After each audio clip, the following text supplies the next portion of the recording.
No vídeo de hoje, a irmã Otília, que viu a igreja nascer, uma jovem que foi trabalhar na casa de Gunnar e Frida Wingren. Seja bem-vinda ao Diário Pentecostal Historiando, análise histórica e crítica sobre o movimento pentecostal brasileiro. Se inscreva no canal e siga nossas redes sociais. O povo que não conhece a sua história está condenado a repeti-la. Numa humilde pensão em Belém, estado do Pará, nos idos de 1919, quando a chama pentecostal se alastrava pelos rios, ilhas, vilarejos, cidades e estados, uma jovem foi convidada para assistir a um culto evangélico. Segundo os inimigos da obra do Senhor, coisas incríveis aconteciam nesses cultos. Os incrédulos e até crentes de outras denominações inventavam boatos de arrepiar os cabelos sobre as reuniões pentecostais. A jovem, naturalmente assustada com essas informações, sentiu-se desestimulada e recusou-se, à última hora, comparecer à reunião. Com a sua recusa, uma outra jovem, Otília Maria da Rocha, aceitou o convite em seu lugar. Assistiu ao culto e nada do que diziam contra os crentes em Jesus aconteceu durante o tempo em que ali esteve. Não viu cobras nem lagartos que diziam aparecer entre os irmãos. O que viu foi um povo alegre e barulhento, Jesus salvando, libertando, curando e batizando com o Espírito Santo. Na primeira visita, como observadora, não aceitou a Cristo, mas na segunda reunião aceitou ao Senhor Jesus como Salvador. Dias depois foi batizada nas águas para cumprir toda a justiça. E no dia 12 de agosto de 1919, o Senhor abriu as janelas do céu sobre ela, batizando-a com o Espírito Santo. Belém do Pará recebia mais e mais missionários e conforme iam se adaptando ao novo clima tropical, a igreja ia se inflamando.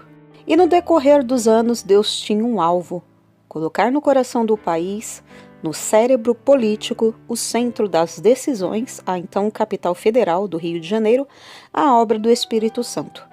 Ali o Senhor iria usar o missionário pioneiro Gunnar Wingren, como também iria usar em São Paulo o irmão Daniel Berg, em 1926. Foi no bairro de São Cristóvão, região cosmopolita da época, perto dos jardins do ex-imperador Dom Pedro II, a Quinta da Boa Vista, que Deus iniciou a obra do Espírito Santo em toda a sua plenitude. Em meio às dificuldades de adaptação ao novo clima, ambiente e circunstâncias, uma das jovens que viera com o missionário Gunnar Wingren não suportou a saudade e desejou voltar ao seu estado natal. Surgiu então a dificuldade, onde encontraram uma outra jovem para substituir a que regressava a Belém, assim como havia substituído a colega que rejeitara o convite para assistir ao culto tempos atrás. A jovem Otília foi também escolhida entre as moças de Belém para vir ao Rio de Janeiro. Foi uma bênção aquela jovem que veio trabalhar em casa da irmã Frida Wingren, pois teve a oportunidade de conviver com os novos convertidos, entre eles o jovem Paulo Leivas Macalão, que trocou a vida militar pela vida de vitória em Cristo Jesus e tornou-se líder respeitado. Conviveu também com a família Brito, com a irmã Florinda, que viria a ser sogra do pastor Paulo Macalão através do casamento deste com a sua filha Zélia. Depois das duas vezes em que foi chamar a substituir as jovens que desistiram, a primeira no dia em que assistiu o primeiro culto e a segunda em razão da jovem que voltara à sua terra natal, a irmã Otília viria mais uma vez assumir lugar que ficara vago. Lá no Rio Grande do Norte, ficou viúvo o pastor Antônio Lopes Galvão.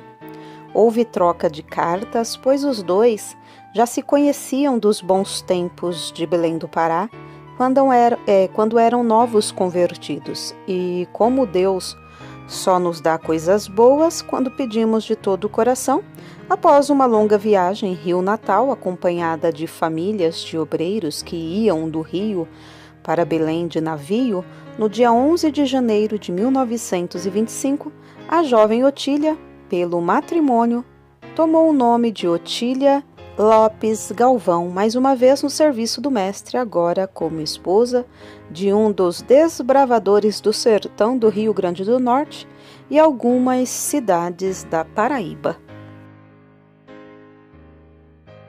Naquela época não havia os meios de transportes a que estamos acostumados. As viagens eram feitas a pé, sobre chão alagado, sobre areia, pedras, espinhos, com perigo de cobras venenosas, sob o sol causticante, chuva ou sereno, para levar o evangelho. Além disso, havia os inimigos da palavra de Deus, postos por Satanás no caminho dos servos do Senhor. Não havia respeito à liberdade de culto e credo. Muitas vezes o culto era acompanhado de pedradas sobre os telhados e, não raro, muitas delas vazavam o teto de palha de coqueiro e atingia os que se achavam no templo. Devido às longas caminhadas, os pés dos obreiros inchavam e sangravam, de modo que eram obrigados a banhá-los em água quente e sal para que desinchasse e, aliviadas as dores, pudessem prosseguir a jornada. Foram anos de lutas visitando várias cidades: Lagoa da Montanha, Penha, Sumaré, São José, Pedro Velho, Vila Nova, Goianinha, Bahia Formosa, Canquaretama, Macaíba, Nova Cruz, no estado do Rio Grande do Norte. Em 1933, a irmã Otília acompanhou o esposo para o estado do Pará, à ilha de Marajó, uma grande colônia de pescadores, lugar aprazível e preferido das férias e descanso, quando a febre dos seringais enriquecia a região, trazendo dólares e moedas estrangeiras fortes depois da crise de 1930. Depois voltaram para o Rio Grande do Norte, pois, embora seja gratificante a obra missionária, é sempre saudável voltar à terra natal e trabalhar pela salvação dos contemporâneos. Em 1955, já jubilados, vieram para o Rio de Janeiro e foram hospedados pelo irmão Francisco Regis, filho na fé do casal, até fixarem residência em Brás de Pina, passando a pertencer à Igreja da Penha, onde pastoreava o irmão José Pimentel de Carvalho. Ali também estavam os pastores Alcebiades Pereira Vasconcelos e José dos Santos, que muito os ajudaram financeiramente durante 9 anos. Em 1964, mudaram para a Vila Aliança em Bangu, onde faleceu em 1971 o pastor Antônio Lopes Galvão. É difícil enumerar e perigoso fazer injustiça, deixando de citar nomes de alguns filhos na fé e irmãos que congregaram com eles no Nordeste e que hoje cooperam em Madureira, Cordovil, Penha, Bom Sucesso, Rua Pesqueira, Porto Alegre, Rio Grande do Sul, Rio Grande do Norte. Esses irmãos, sempre que estiveram no Rio, nunca deixaram de dedicar ao casal apoio espiritual e material.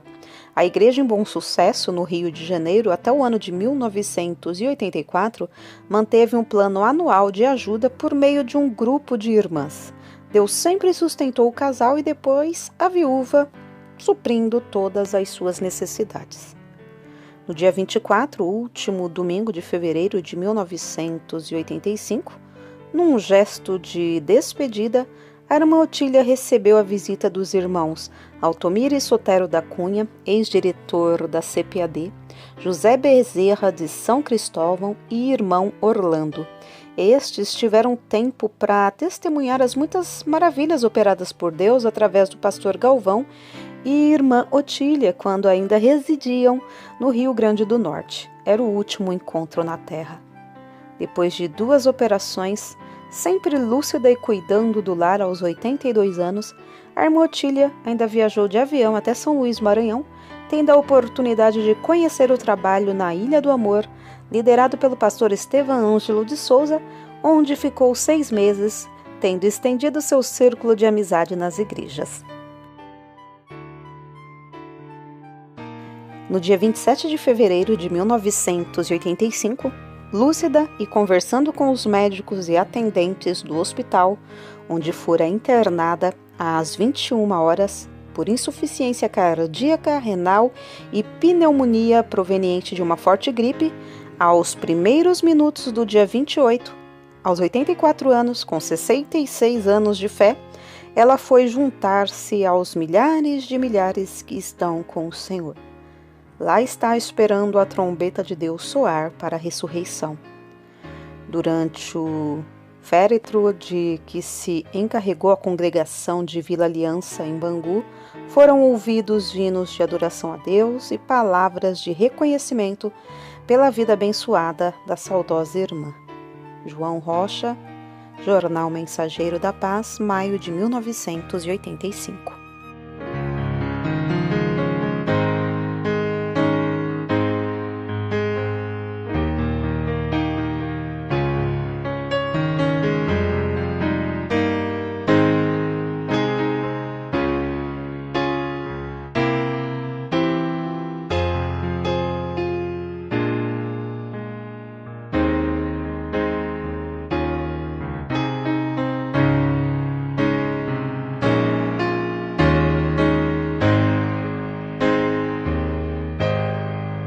Porque nada podemos contra a verdade, senão pela verdade. Segunda carta aos Coríntios 13:8. Se você gostou do conteúdo deste vídeo, se inscreva no canal, deixe o seu joinha, compartilhe e ative o sininho para receber do YouTube as notificações dos novos vídeos.